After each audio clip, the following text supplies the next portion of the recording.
Well, hey, it is.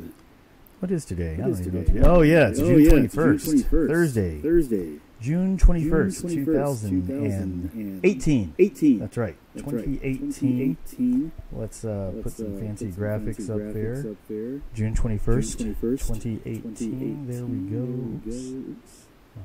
Put my preview back on. Oh, shoot. Where am I? Hey. Okay, hold on one second as I try to remember where I want to be. Oh, yes, video sources. There we go. Put my picture there. Now, there we go. Oh, look at that. We have a date on the screen. June 21, 2018. See if I can get this. I've never seen. There we go. I think this is better for the microphone. I think I can be heard a little better. I did some adjustments before the show, trying to get my microphone in order so that it would be closer to my mouth, so that I could be heard a little better. I was told that it wasn't always as loud as it should be. So anyway, there we go. There's today's date, June 21. And then, of course, as if you didn't know who I was, but just for keep it kosher, there I am. Richard Lawrence, I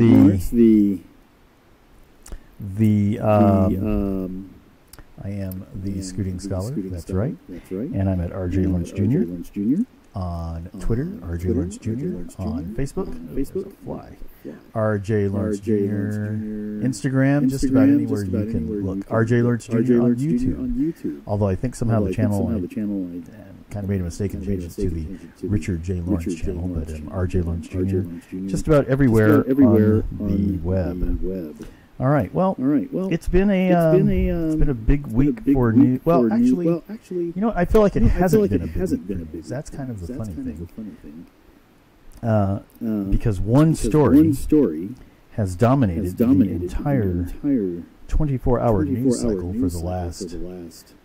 for the last week, really. Let me just hold this.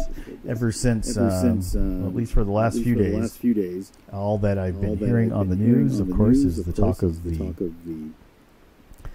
children and their parents, those who are trying to make it to the United States from Central America, and how they have those who have not gone through the official channels for attempting to immigrate to the United States and have gone through non-border crossings, and they have been detained. The parents have been detained. Their children have been separated from them. It's caused a lot of controversy. Upwards of 2,000 children, I believe, have been separated from their parents. It's received a lot of attention, a lot of pathos, a lot of images that, frankly, don't look very good. I mean, you have stuff that looks like this with children in cages, right? It's not something to be proud of. The Trump administration was pretty steadfast in their belief that they are using this as a deterrent to try to discourage people from immigrating through unauthorized channels. And instead, if they are going to try to seek asylum, go through the border. But then I've also heard reports that the border crossings themselves, people have been turned away. So, excuse me. So, people who are in search of trying to get across the border have been or get in, have the ability or have the opportunity to get into the United States and try to seek asylum, have been using alternative means.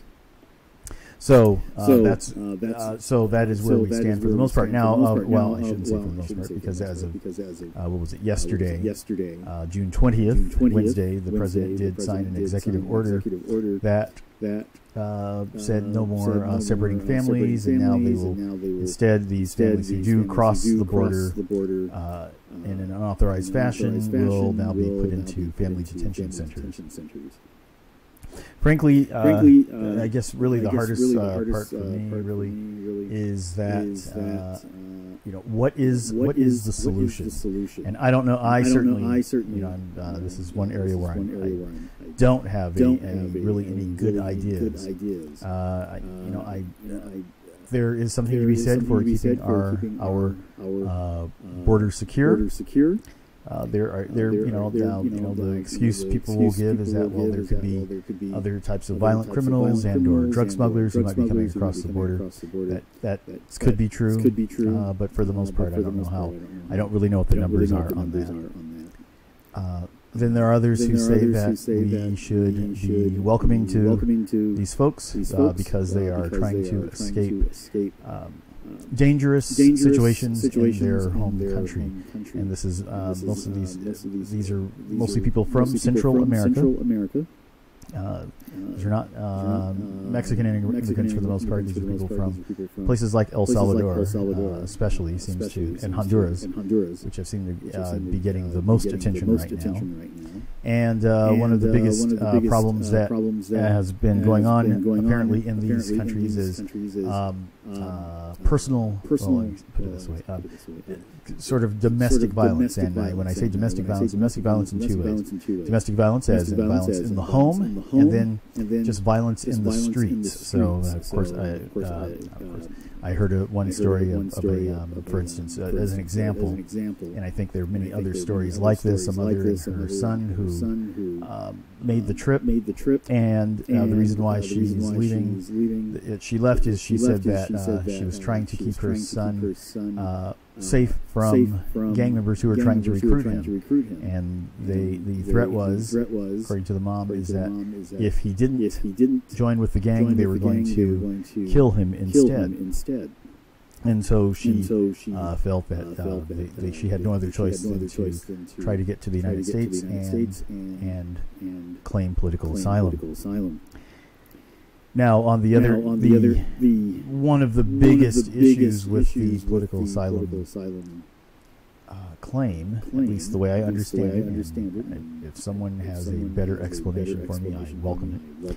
But from the way I understand it, is that for the most part, political asylum usually has been granted to people who face persecution. And usually persecution comes in the form of religious persecution, ethnic persecution, sometimes, in some cases, gender persecution, when that, usually it's violence against women, but when it is a community violence, not violence in the home where a husband is threatening his wife, and usually not violence in the streets where, while there might be the gangs may have a stranglehold in many communities within El Salvador. I think the gang that they usually refer to as MS-13.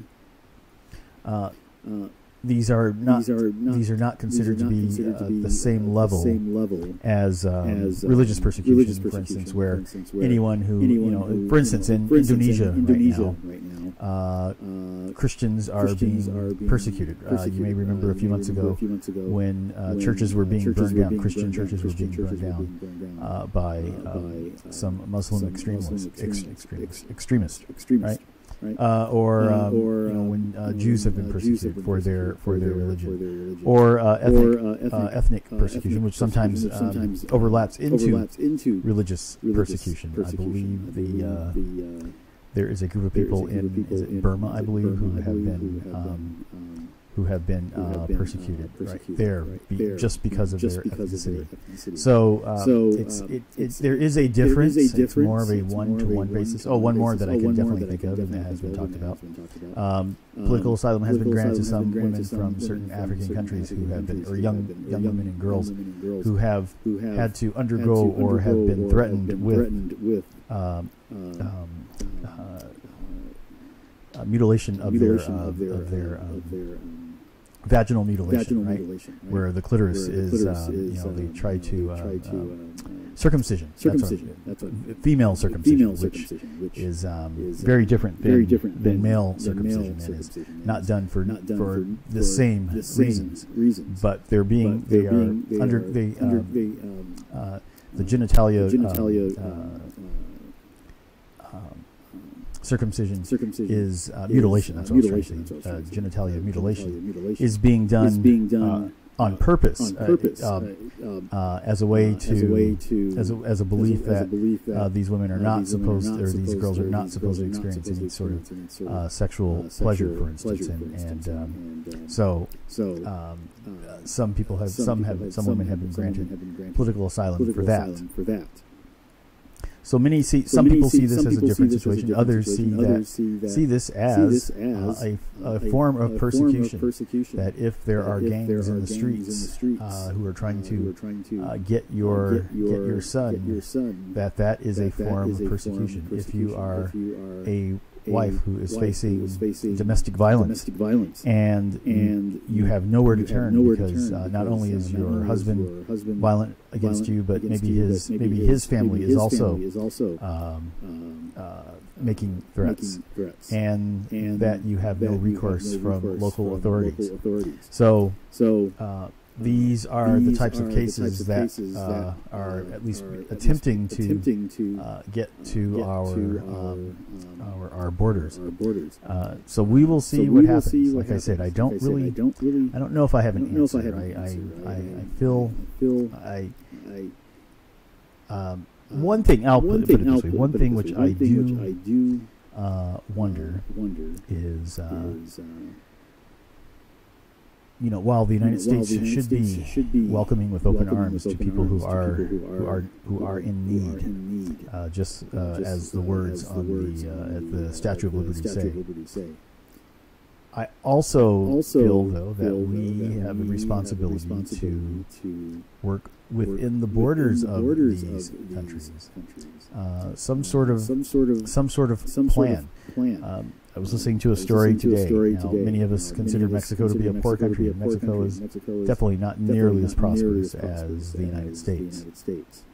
But at the same time, there are a lot more opportunities in Mexico, and you do have a number of factories, for instance, automobile manufacturers and other companies that build products. There's a fairly thriving petroleum industry in Mexico, and in Mexico City there's government and finance, just like you would have in any other large metropolitan city around the world.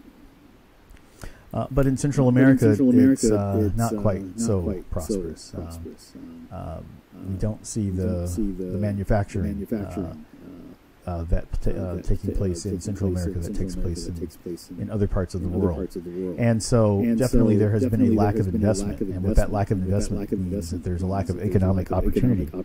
And when there's a lack of economic opportunity, people oftentimes do resort to violence. I mean, look at what happens in our own country, where when you have young people, especially young men, who seemingly have no recourse, nothing to, or fewer opportunities, or if the opportunities are there, they certainly have not been made aware of them. What often happens is that they turn to illicit activities in order to sometimes feed their families and or make money, right? Isn't that, especially when you live in a capitalist society, and even in Central America, believe it or not, that is basically capitalist. When you live in a capitalistic, within a capitalistic society, isn't the goal to make money? And when there's not an opportunity to make money in legitimate fashions, people will turn to illegitimate methods for earning a living. And so that's what you have. You really have a big mess, to be honest. And something needs to be done, but like I said, I'm not sure what it is. I think it's a combination. I think it's a combination of working with these folks that have come up, perhaps maybe to a degree discouraging some additional people from coming up, but we also somehow need to, this is not by force, but we need to work within the government and societies there in these countries to help uplift them. And I think one of the best ways to uplift them is through economic opportunity. Again, when people see an opportunity, they will jump at it, and they will take it, and they can move forward with it, but only if it is presented to them. All right. Well, enough of that news about Central America and our immigration problem. One other thing, though, is we definitely need to do something though about these the children who have been I guess you could say apprehended or separated from their parents, and let's hope that portion at least gets resolved sooner rather than later. All right. Well, next on my agenda, that was the big news. Like I said, I don't know. Maybe it was just me. Maybe I just wasn't really into the news this week. But it just seemed like there was really not much else going on except this. Well, I'll put it this way: from the 24-hour news cycle, it seemed to be this is pretty much all we heard all day, every day, was about this whole immigration problem that we are facing. As far as other news is concerned, other things that have made me think, or things I wanted to think about. The only other thing that is something that happened today, and this is something that does affect most of us. In fact, if you're watching, well, the only way you can watch me is over the internet. And if you're watching over the internet, then you know, not that you know, but if you're watching over the internet, there's a good chance that you are like me and you have made purchases over the web. Well, if you haven't heard, the U.S. Supreme Court made a decision today. Right here, this is a story from The Verge, which is a blog that covers a lot of tech stuff and all. It says that here the Supreme Court rules that states can collect internet sales tax on online retail purchases. So basically what this is saying is that the days of quote-unquote freeloading may be coming to an end sooner rather than later.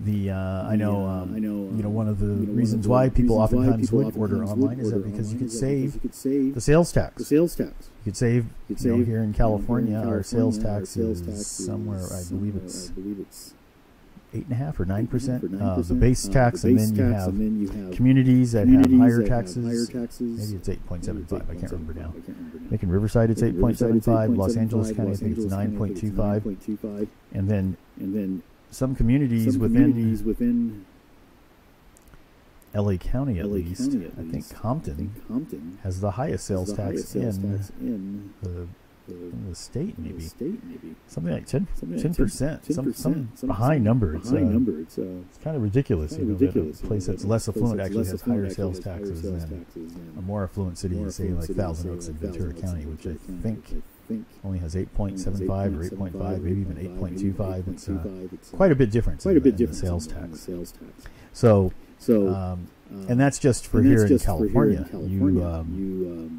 I think Washington has a fairly high sales tax, and of course the odd thing is that the state right next to Washington. Same with New York and New Jersey. New Jersey, like Oregon, the Oregon that's the state I was going to refer to, right next to Washington. In Oregon and in New Jersey, I don't believe you have sales tax. Also, as a quick aside, these are also the two states that don't allow you to pump your own gas. But anyway, there is no sales tax in New Jersey, no sales tax in Oregon. So I guess so obviously internet companies would be exempt from that. The argument was internet companies were, and it was actually the case was actually a case that the state of South Dakota had brought against Wayfair. I don't know if any of you have ever ordered from Wayfair. They do a lot of furnishings, outdoor patio furniture, that kind of stuff. Anyway, the Wayfair was sued because they weren't charging sales tax. I guess South Dakota has a sales tax, and so, of course, with more and more people going to the internet for their e-commerce, making purchases over the web, states feel they may be losing out on revenue. And so they did sue, and let's see, what was the decision? 5-4? Yes, a 5-4 vote overturned the ruling, citing companies such as Newegg, which is based right here in Walnut in the San Gabriel Valley, Newegg, Wayfair, and Overstock, said that each easily meets the minimum sales or transaction requirement of the Act, but none collects South Dakota sales tax. Now, this came about initially because there was a case many years ago. I want to say 40 years ago, and it was about catalog sales. And some of you might remember catalog sales. I was telling someone the other day that one of the ways I learned zip codes was watching The Price is Right. They would always talk about the Spiegel catalog, Spiegel Chicago 60609. And so when you had catalog sales, the ruling was that if there was no physical presence of the store in the state in which you were making the purchase, that the seller was not required to collect sales tax. Now, believe it or not, there is a technicality in that sales tax rule in California, for instance. So, for instance, the camera I am looking into at you right now, I bought from a company called B&H in New York. And because they are in New York and they don't have a physical location in California, I paid no sales tax. That's a great feeling. Obviously, I saved. These cameras weren't very expensive, but they were. I think I paid. They were just alike, but I paid. I have two of them. One was brand new. The other one was a refurb. But they look the same. I think for the refurb I paid $160, and for the new one I paid $190. So I saved what, $35 by purchasing them online, rather than if I had gone into a store. Not only might I have paid more than those prices. Not only would I have paid the sales tax, but there's a good chance I would have paid more for the item. Period.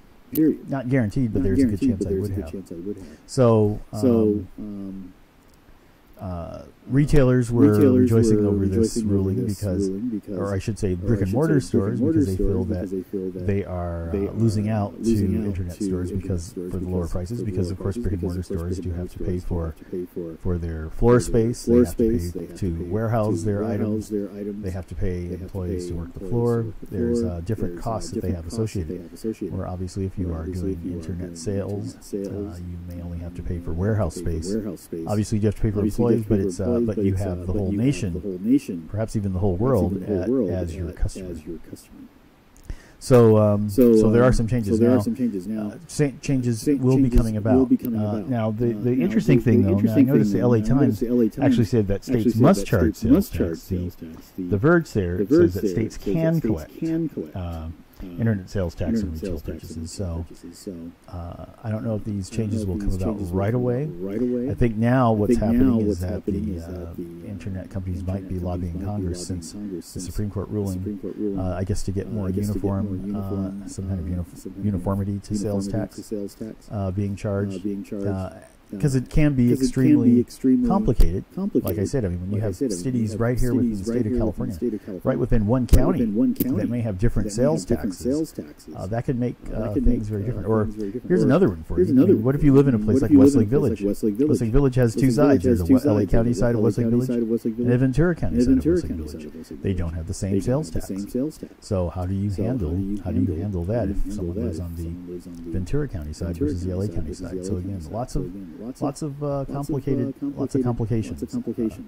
So we'll see how that goes. But basically, buy what you can now because you may have to pay a little more later.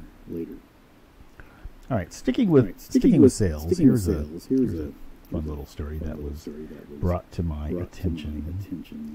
Let's see. There she is. Okay. So. I don't know if how many of you. Oh shoot! I still have that graphic up there. Hold on, let me go back here. Let me bring it up on the screen again. There we go.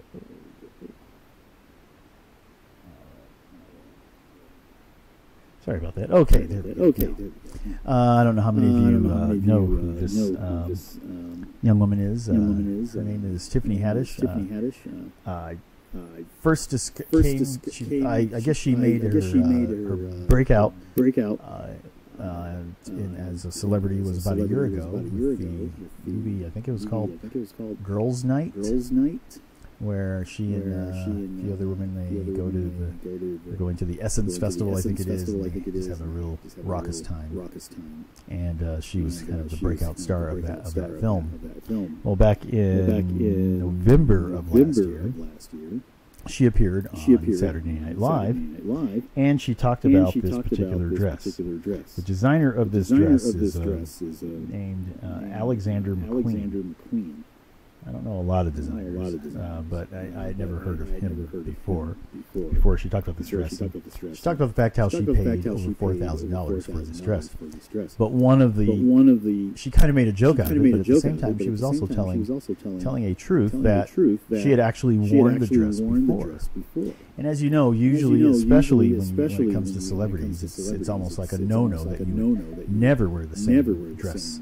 You would never wear the same dress a second time. You know, how could you, right? Well, of course, her joke was, which again, I think she was telling the truth, that she paid a lot of money for the dress. She pulled out her credit card, wrote a check, whatever she did. She paid that $4,000 out of her own pocket. And so this New York Times story talks about the fact how she's worn this dress numerous times. She's worn it at the MTV Movie and TV Awards. I guess she wore it last weekend. She wore it. Girls Trip. Did I say Girls Night? Girls Trip was the name of the movie. She wore it back a year ago for the premiere of Girls Trip. Like I said, she wore it on Saturday Night Live. She wore it at the Oscars this past March. So she's worn it quite a number of times. And so the author talks about how, you know, for women, at least, it's much tougher, I guess. He or she, I can't remember who's the author of this particular opinion piece. It is a secret. Okay, the author is Vanessa Friedman. Well, she goes on to talk about how President Michelle Obama spoke at an Apple Worldwide Developers Conference, I guess last year, and she said the following. She said that her husband had worn one tuxedo all 8 years he was in the White House. You know, so the president had only worn one tuxedo all 8 years. But in her case, you know, she couldn't do that because people take pictures of the dress I wear, the bracelets, the necklace.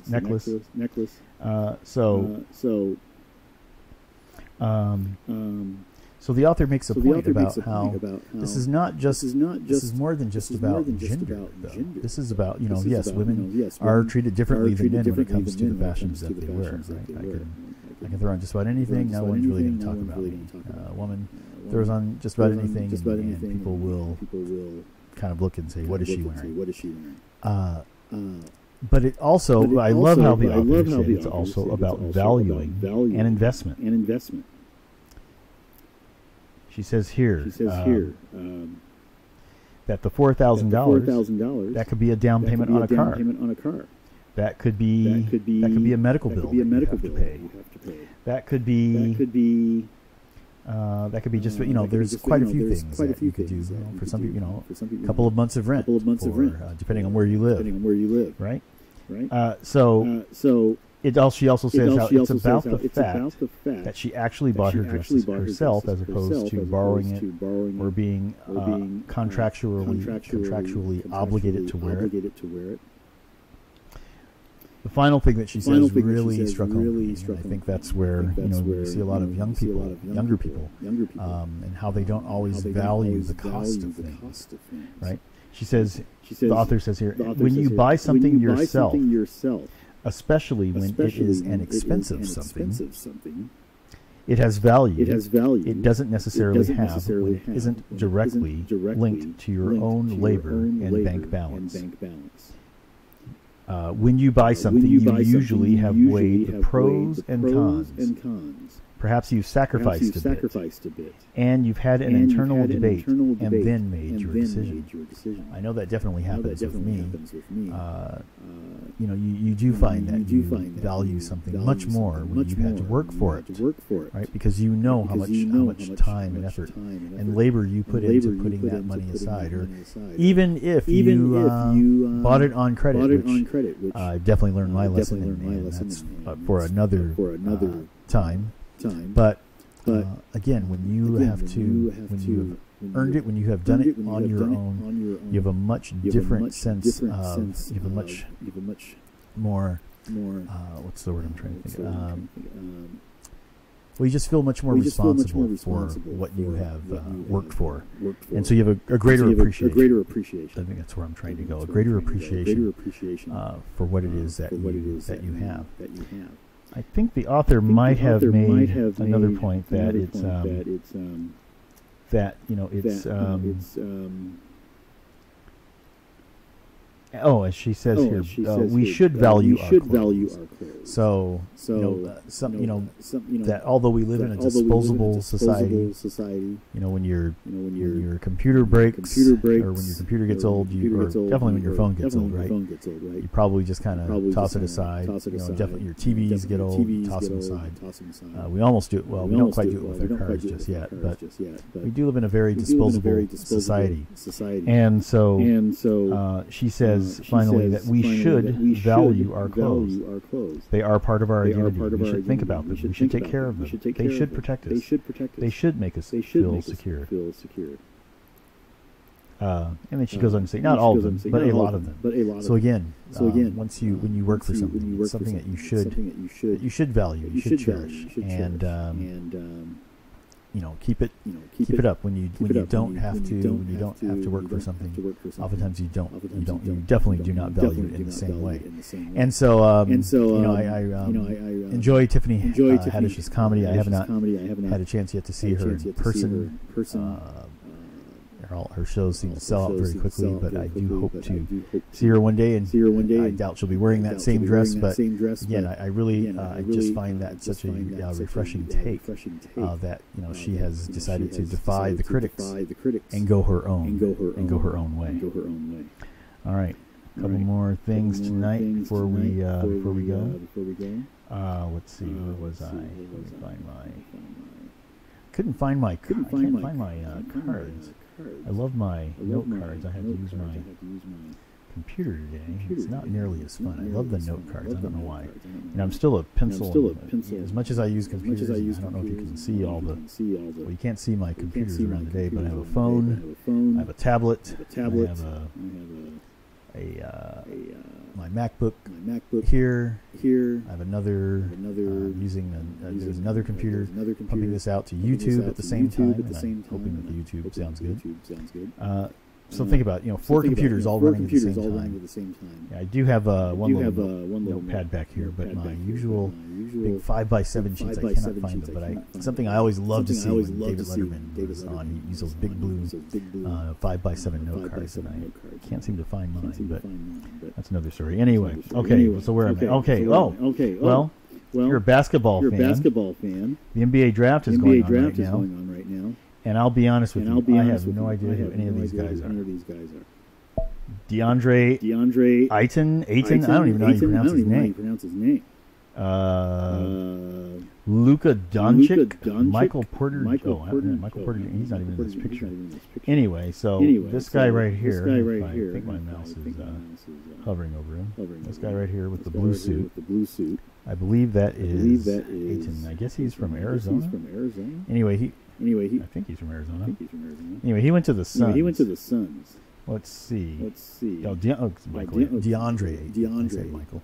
Anyway, DeAndre Ayton, he went to the Phoenix Suns, so he stays right there in the state of Arizona. Just goes up a few miles from Tucson to Phoenix. 7'1". So that should be great. It's really funny when it comes to me in sports. I may have said this a few episodes ago.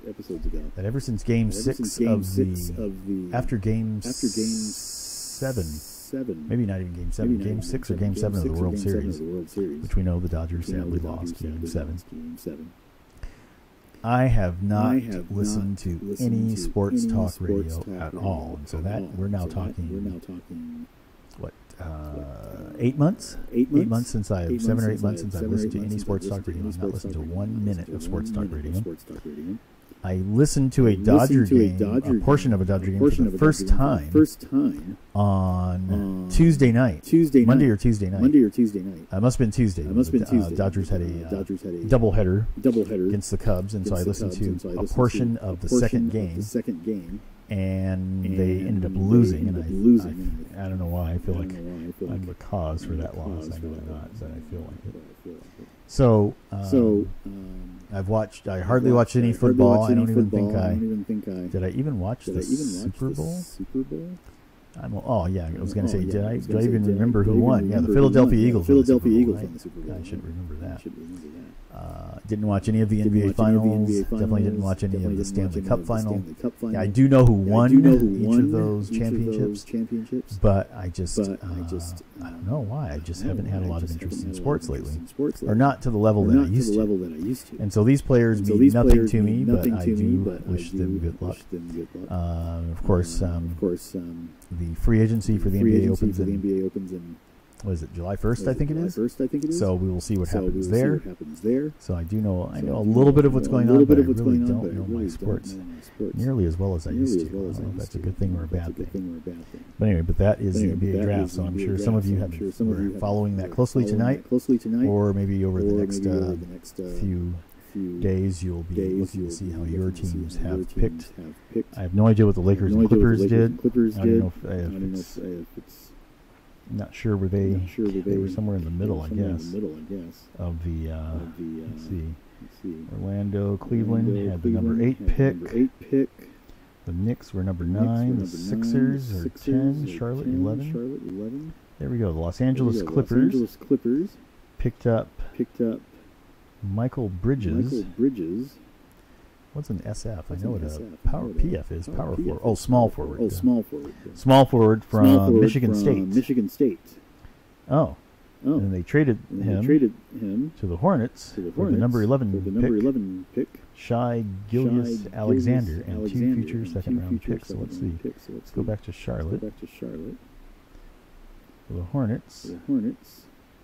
He's a point guard from Kentucky. And then the Lakers. So the Clippers picked. Oh, the Clippers had 2 picks. They had 12 and 13. Look at that. And their 13th pick was Jerome Robinson, another shooting guard from Boston College. Huh. And then finally, oops. What did I do with the? There it is. Oh, you know what? Okay, let's look one more. And then the Lakers.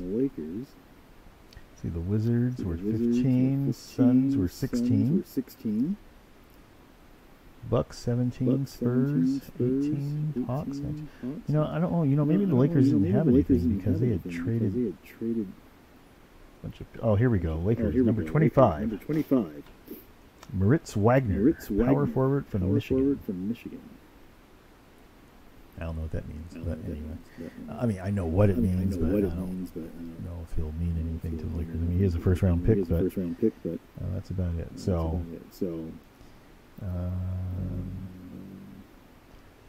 anyway, Sixers they picked 26, Celtics 27, Warriors 28, Nets 29, and the Hawks actually had the 30th pick in the draft. All right, so there we go.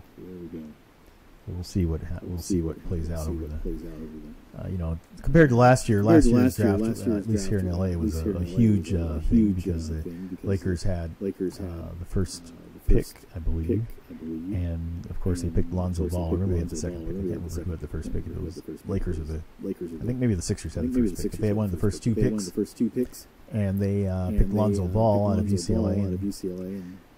Ball's bounce sort of fizzled. I don't know if it's just a 1 year thing or if he's just not the player that they had hoped he would be. I guess he is a good passer. But his shooting definitely did not come around last year. So I don't know if he just had too many distractions, but we'll see what happens this coming fall.